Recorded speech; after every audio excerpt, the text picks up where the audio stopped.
Senator Sherrod Brown is with us. His website, brown.senate.gov.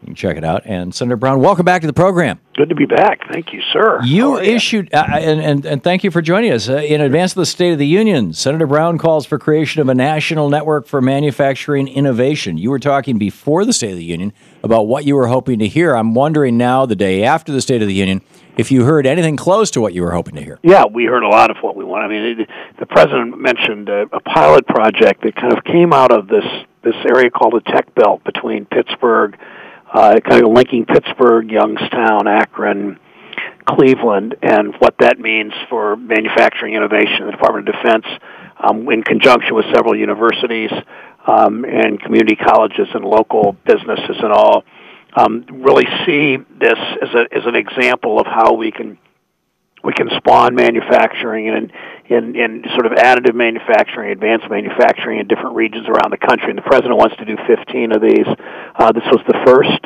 Congress needs to move on it. We're working with them to do that. And to create wealth, you either grow it, you make it, or you mine it. And making it has created the middle class in this country in so many ways. Manufacturing it. Yep. Manufacturing is the essence of wealth.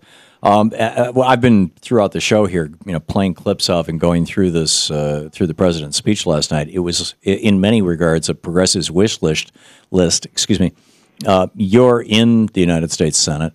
What is your take on the probability of any of these things? Raising the minimum wage, linking it to the cost of living. Which, by the way, if it had been done in 1965, the minimum wage right now would be $10.15 an hour or thereabouts. Exactly. Which, and he pointed out, Romney agreed with him, using energy from public land to create an energy trust that could be used for green energy, acting on climate change, coming up with an economic plan rather than just blithering about the deficit, maintaining the full faith and credit of the United States, and we could, whether or not that's the 14th Amendment, all these things that and one manufactured crisis to the next. Do you think that there is a possibility, a probability that the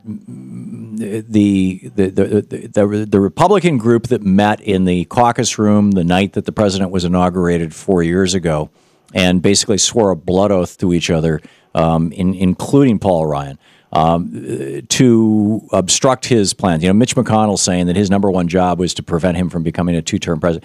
That maybe some steam has been taken out of that, and that the Republicans are going to collaborate with you guys.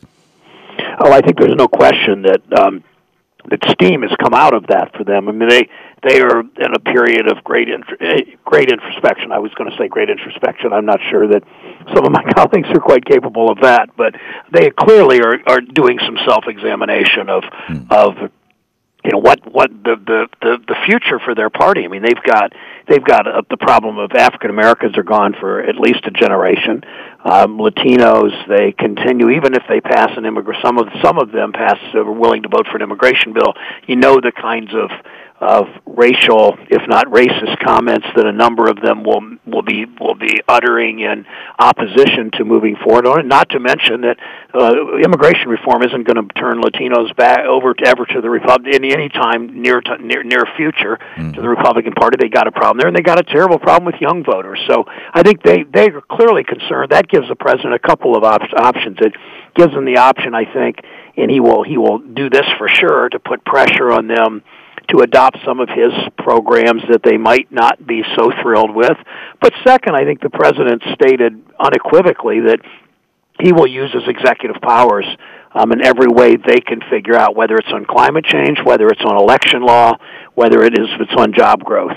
And when I know the Republicans, at least the far right, will call him a dictator and a socialist when he does that, but they're going to call him that anyway, and they already have. So I don't think the president has a lot to lose by really using the levers of executive power that some other presidents have used. And I hope he finds out creative legal ways to do it and move our agenda forward. Well, and I think the important thing to remember is that an executive order cannot operate outside the boundaries of laws established by Congress. He can only direct agencies which have been established by Congress within the constraints of funding that has already been acknowledged or given by Congress, authorized by Congress, to behave in slightly different fashions within the boundaries that have been defined by Congress. Exactly right, and I mean the clean air stuff, the carbon, the climate change issues and mercury and other things, as you say, have already been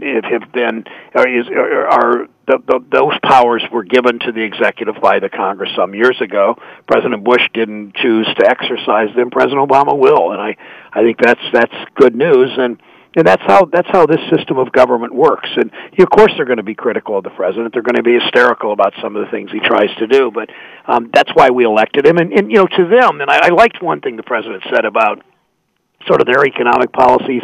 He said deficit reduction is not an economic policy, and it's certainly not a jobs policy. And that is sort of their only, that and tax cuts for the rich is sort of their only mantra. Yeah. Now we have seen actually, a decrease in 700,000 government workers have been laid off, mostly by Republican governors and Republican states, some at the federal level, but have been laid off since President Obama first took office back 4 years ago, and we're also seeing the ongoing efforts by Republicans to slash government spending in other ways that would reduce employment. Is there any possibility that we're going to slide into another recession as a consequence of this? There's I think likely not. I'm not an economist, but I think that there is that fear because this. I mean, you look at what not to do, and what not to do is the austerity policies of Europe, where Britain is falling into a second or a third recession, I guess, depending how they define it. Yep. But these austerity policies clearly violate what the great majority of the economists would recommend. They just don't pass a straight face test. As you say, we've lost hundreds of thousands of public sector jobs. We've grown about 6 million private sector jobs since 2010. In my state, our unemployment rates dropped significantly, but it would drop significantly more if we did better with public sector workers that as you say, typically in most cases Republican governors and mayors and local executives have done, and it doesn't serve our purpose. I mean, you just can't cut your way into prosperity. You've got to grow your way. You look at the 1990s when we ended the decade with a large budget deficit. That was in large part because we had 21 million private sector job growth, net job growth during that decade. Sure. Yeah. The fastest way to pay down a deficit is to increase employment and move people out of unemployment benefits and into paying taxes. Senator Sherrod Brown with us, brown.senate.gov, his website. Senator, keep up the great work. Thank you, Tom, and you too for the good work you do. Thank you. It is always an honor to have you on our program. We'll be back here on the Thom Hartmann Program, 15 minutes past the hour.